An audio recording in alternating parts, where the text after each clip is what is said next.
metformin or Dilzem. Do not start amlodipine or nifedipine. If patient is still symptomatic, start the patient diazepam or mavacamten. See, so the mavacamten is still class 2 according to ESC guidelines. However, the AHA is recommended as class 1 therapy. If patient is still symptomatic, I would say that the patient supplementation therapy is high. Indian scenario, I would say this is a really we can apply these guidelines to Indian patients also, because till now we have all these drugs easily available: beta blockers, verapamil, dilzem, and diazepam. Two-third patient will respond to it. One-third patient needs subtle reduction therapy. For them, we can refer them to the tertiary care hospitals. Someone can ask you, why do we need subtle reduction therapy? Why the patient needs reduction of the left ventricular output and obstruction? So in this chart, you can see that is that patient with LVOTO MR and increased worsening of symptoms when patient is having the LVOTO. After subtle reduction therapy, you can say significant improvement over 1 year. That only 3% of patients have symptoms. However, we should not stop seeing this patient, because with time they again worsen. So this is a progressive disease. This is not a single time solution. You should know about it. The patient will become symptomatic free after doing subtle reduction. Oh yes, you can say that. Till 5 years, 90% will be less symptomatic, but this patient needs regular long-term follow-up, because these patients require, because they develop later on with time, this patient develop the I would say again LVOTO in long-term follow-up.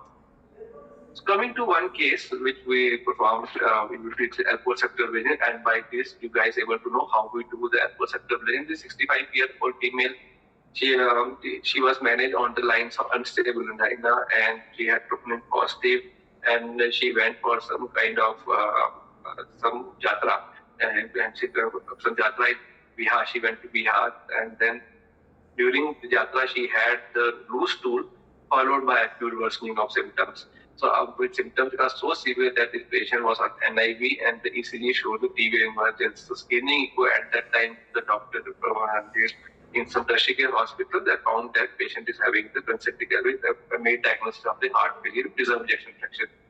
So till 3 days, up to 3 days, patient was in cardiac shock. The patient's son took the patient to New Delhi, and what we found that patient at presentation, patient sensoria was good, and she had severe pallor, and the blood pressure was 100 by 70 on NORAD, and pulses were 110 per minute, and respiratory was high on oxygen. Patient was not on NIV when I saw the patient was on oxygen.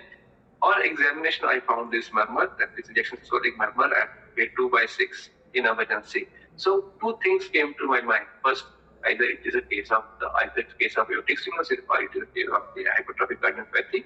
Just for having vital preps, ECG showed reduced LVH with TV emergence. Echo, what we performed here, that shows the LVOT gradient of 88 millimeter of mercury, and lab examination showed the hemoglobin of 6. So guys, do not start this patient on the inotropic drugs. But if a patient is having the hypotension, that's a very difficult scenario. These patients will come to you with dynamic LVOT with hypotension. So what will you give IV fluids to the patient? But if patient is period, you cannot give them liberally. You can start the afterload increasing drugs, but try to avoid the inotropes. That is, in case of if you start the patient on inotropes, the patient will have more LVOT. So giving beta blocker at the hypotension stage is also not advisable. So how you can manage?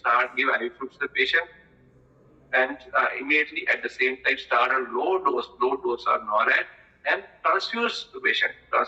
Hemoglobin was 6. So this happened with us in 2 to 3 patients. And how I managed, I managed by case. Patient severe anemia. Patient received 2 tapped RBCs, and diuretics were tapered, and patient was off inotropic oxygen on day 1 only, and beta blockers were added.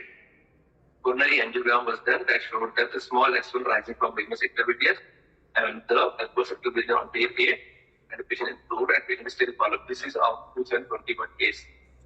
So what are the steps of someone can ask you, what is the full form of TASH? That is the transcoronary ablation of septal hypertrophy. So you should remember like that. Other word is the PTSM, percutaneous septal ablation of the septal hypertrophy. And third is the alcohol septal ablation, ASA. That is simple to remember. TASH little bit difficult to remember, but you can transpulmonary occlusion, septal hypertrophy. So you put the 7 French guide right femoral artery, and then first do the castration, and followed by the do all the hemodynamics test of the all patient. This is what we do in all patients. We do first take the patient for the normal angiogram. Along with that, we do the hemodynamic study of the patient. We document the broken bro phenomena on table also, and then we plan for we not immediately jump for the Alport septal ablation, and then we put the temporary pacemaker to right femoral vein before starting the Alport septal ablation. And preferably, you should use the exchange length wire 300 centimeter, but if you have difficulty in getting it, you can use regular wire, but you have to load the over the wire balloon, because over the wire balloon length is around 130 centimeter, and regular workhorse wire length is 180 centimeter. So you can manipulate the wire by regular loading. Load the balloon first, followed by push the balloon and wire simultaneously into the first septal. So this is the case. You can see mild disease, 30-40% disease in the lady, and you can see it here that is septal. The first septal, very small septal, is coming from the ramus intermedius, and this is a large septal coming from the LAD. So there is always a confusion what to target. So my preference is always target the first septal. This is first septal. And occlude the first septal and give contrast and see where it is staining. If it is staining the right spot, and target this. If it is not staining the right spot, then change the septal. So this is always my confusion that whether to do it on the septal. If I would have done this septal, patient may got benefit, but my preference is to target the first septal only. Then, with the help of filter FC and over the wire filter FC, we cross the ramus intermedius, the septal rising from the ramus intermedius, and we enter the septal. And you can see that my wire is going into the. I take wire as distally as possible, so that you should have good support for the balloon to go into the septal. Then after that, you can slowly push the over the balloon. It's little bulky balloon, so it's not very. If you push it very fastly, you will have the wire will come out. So slowly push the balloon over the wire. This is what I am doing. Slowly by pushing the wire to 8 millimeter balloon, because very small septal. And after that, I gave the injection from this. Get the injection to look for whether there is any kind of balloon is slipping into the main vessel, or balloon. To look for whether balloon is slipping or not. This is very important. Always give injection before injecting contrast. You can see my balloon is here, and now you can see that I'm giving the contrast and checking the echo at the same time to look for where is the staining.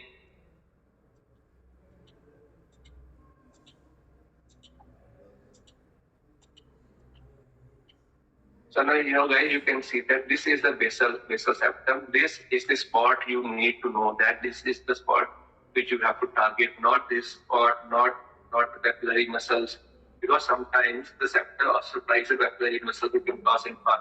This is a beautiful image. You can see that the mitral valve, anterior mitral is touching the basal septum, and this is after giving contrast in the S1. So there is basal septal enhancement, no enhancement of capillary muscle, no spillage. Sometimes you can see that the contrast gives to the RV side also, and here in the monitor band also. So after giving 2 ml of absolute injection, you can see the complete obliteration of the septal artery that arises from the ramus intermedius. So pre-TACH, there was gradient of 82 millimeter of mercury that reduced to 18 millimeter of mercury. So this is the image which I took around 2 months back. That is, after 3 years, you can see that there is no LPOTO, and this swooping up. This means that this is the infarct which the alcohol has stated, and you can see that the gradient is 6. So we had gradient of 88, now gradient of 6. Patient is only on beta block 50 mg/BD. So what happened? What happened to alcohol? Alcohol causes the chemical necrosis, the chemical ablation of the basal septum.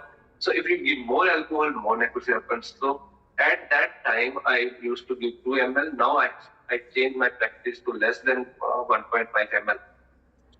So patient is doing well in 3 years follow-up, class 1, totally asymptomatic, and she does not know that what disease she is having at that time. and currently on metoprolol 50 mg twice weekly. So someone can ask you what are the other ways to ablate the septum. So one is to go through the septal, ablate the septal, and second thing is you can directly insert the needle inside the intervertebral septum and ablate by the radio frequency ablation. Like you can see, this is the sesame, not the percutaneous, but you should know that there are two different ways. So one is to put the needle. Second is what you can do. You can put the wire, CTO wire here, with the help of microcatheter. You can cross the CTO wire from here to here, and from the distal end of the wire, you can put one more guide and you can take the distal end of wire, make it like, and then by giving the radio frequency tissue, you can practically ablate the septum. This is what you can able to see it here. Two guiding catheters. One is at the just above the LVOT, one is below the LVOT, and then you give the current. You can see that there is the ablation of the interventricular septum. The only problem with this is they say it's very safe. They have done the studies in the humans and in the pig models, but practically the conduction system is also nearby to it. So it's to recommend it all patients. I would say you can do it only after patients having poor septal, patient is not a candidate for the myectomy, and then you can think of sesame as a first technique. Then start the patient. I would say start the patient beta block by diet, so that not improving. Then look for whether the patient is suitable for post septal ablation or septal reduction therapies like myectomy is not suitable. Then sesame can be tried. And this is beautiful chart from the beautiful, I would say, picture I've taken from JAMA. These guys, what they did, they put the needle inside the interventricular septum, and then the needle was attached to the radio frequency system, and then they gave the current to the interventricular septum.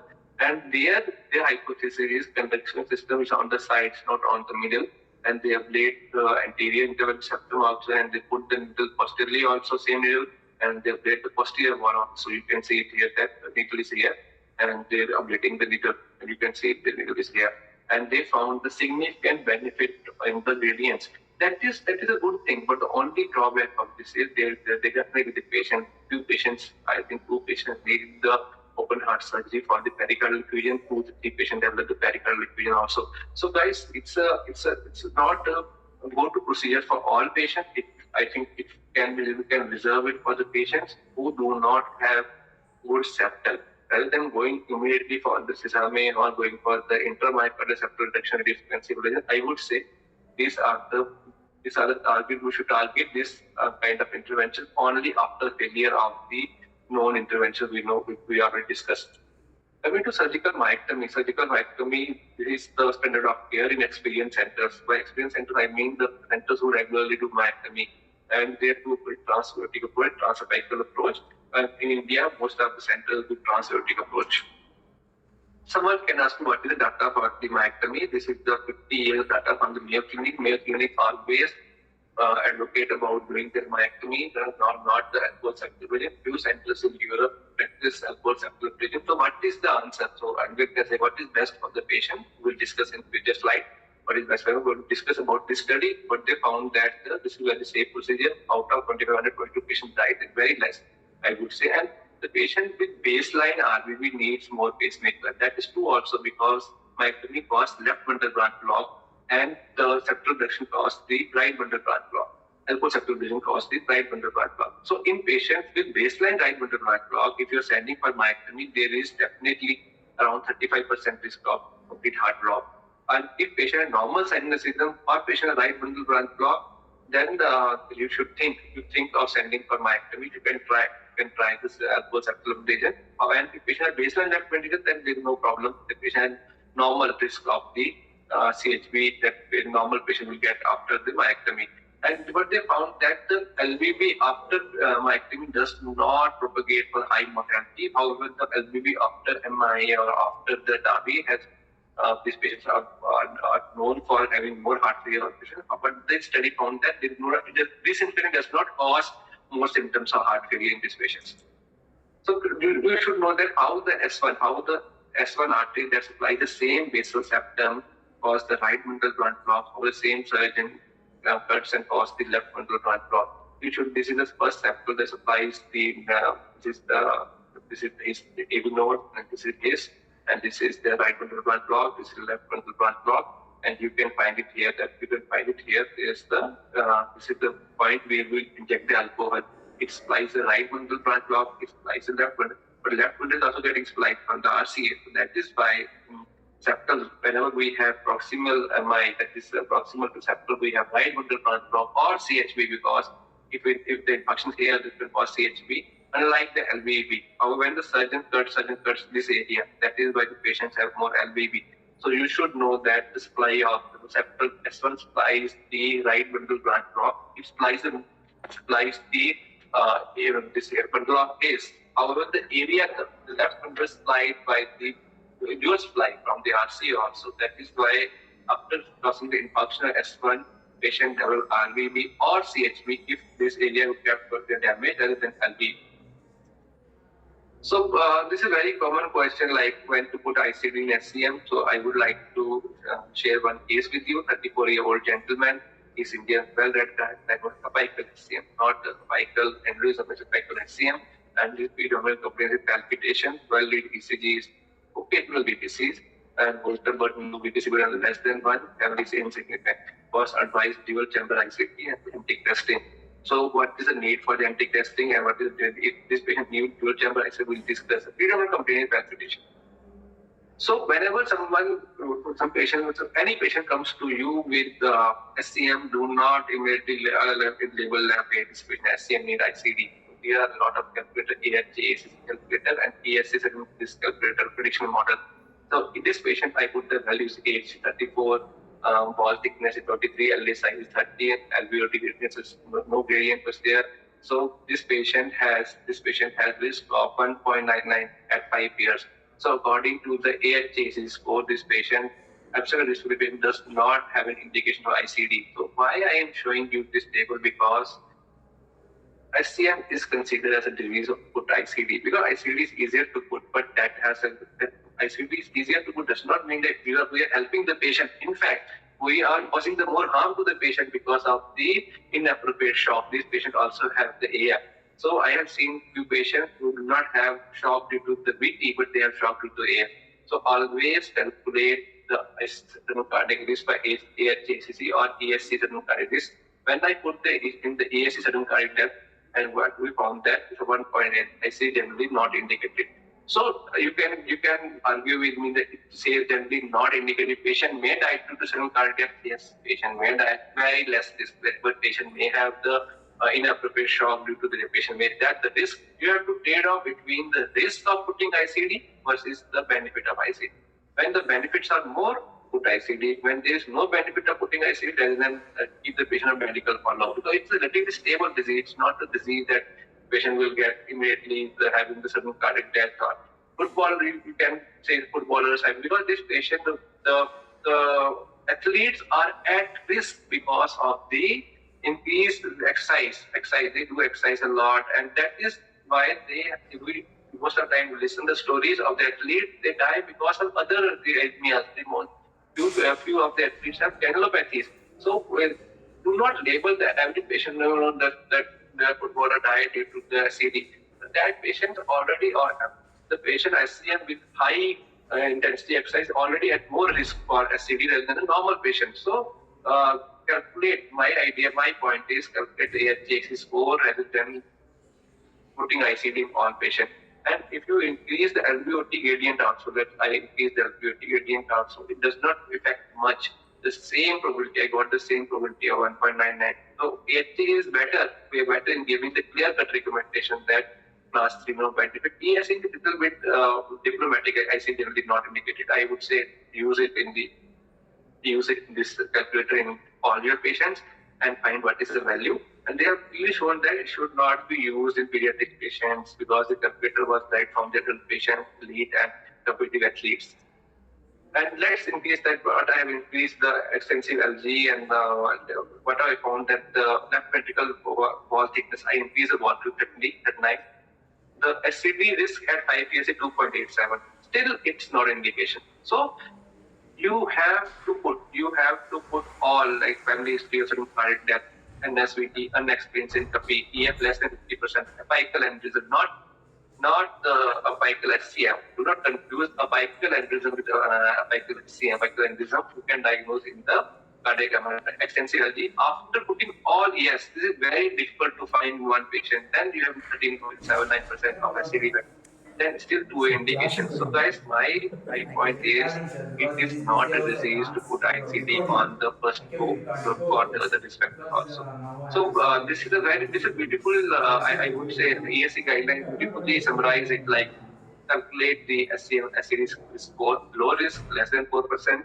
If patient is an intermediate risk, that is 4 to 6%. ICD may be considered, but what I find in my practice, most of the patients who came to us with low risk therapy not recommended because of the we know that patient has financial burden, that is, and patient may have the alternative risk that is because inappropriate shocks of their patient with high STD we cannot able to do the normal activities also.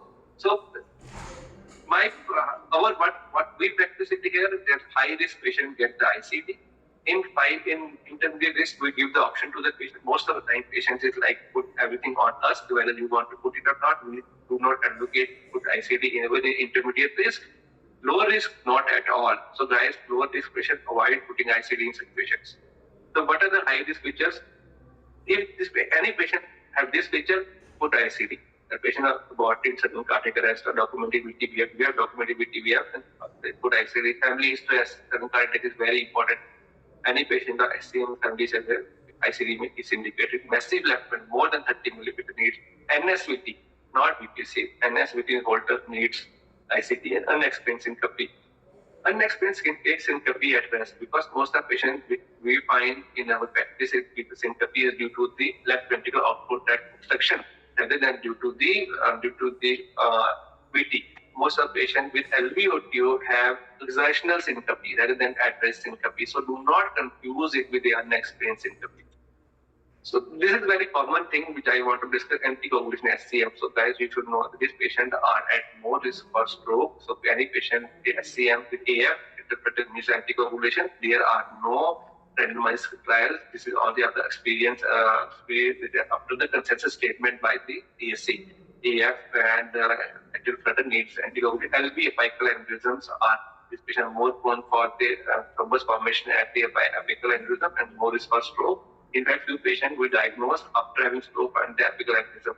LV thrombus definitely indication of the anticoagulation and history of TIA stroke, and there is no other cause. We have to start anticoagulation and NOACs are preferred over the warfarin. So this, I would like to summarize how I think 7 years back and how now what I think about it. When I do residency and I used to hear stories that patient has a cardiac death found to SCM, I think any patient with SCM needs ICD. I was busy to put ICD. From 2016 to 2018, I did residency at PGH Chandigarh and I find that, okay, ICD is indicated in this patient. Then I started my practice, I find that this is a very stable disease and most of patients are symptomatic because of the LVOTO, rather than due to the non-obstructive are really most of the time are asymptomatic. If they are symptomatic, then they are very difficult to manage. Right? So these 4 years I worked at some other Southern hospital and find that okay, dash that my septal vision can be tried or myectomy can be tried. Myectomy is much better than septal vision. And diisoparamide I started using after my mentor told me to start using diisoparamide and thought okay, it works or not work. Over the last 2 to 3 years, I found that, okay, you can do a perceptual vision and myectomy. Results may be same or myectomy may be better, but not too much better. Proper case selection is the key. And diisoparamide, I start diisoparamide to look in all on my patients. And then if patient do not respond, then I thought, okay, give myectomy or dash to the patient. So this is what we practice here. I want to conclude my presentation by saying that when I put hypertrophic cardiomyopathy in India, we only have 394 results. That is very less, I would say, very less search in SCM. And most of the topics are like editorial or like the review article and very less studies in the SCM. Maybe because we are busy in managing the coronary artery disease and everyone says our bread and butter is the coronary artery disease. I would say this is not something we can say, okay, I will not see manage HCM because I'm busy in seeing the CAD patient. I would say we should focus more ourselves to the HCM patient because these are very common patients. Most of the time, this patient get missed in the OPD. So, but the good thing is in 2025 till now, we have 56 publications from India, not from our center, from India, and we found that if we are very good studies, I would like to share it with you. This is the study from the, I think, AIG from the Hyderabad, but they found that accelerated department model, what they did, they based the atria. They based the atria and then they find that they reducing the BNP level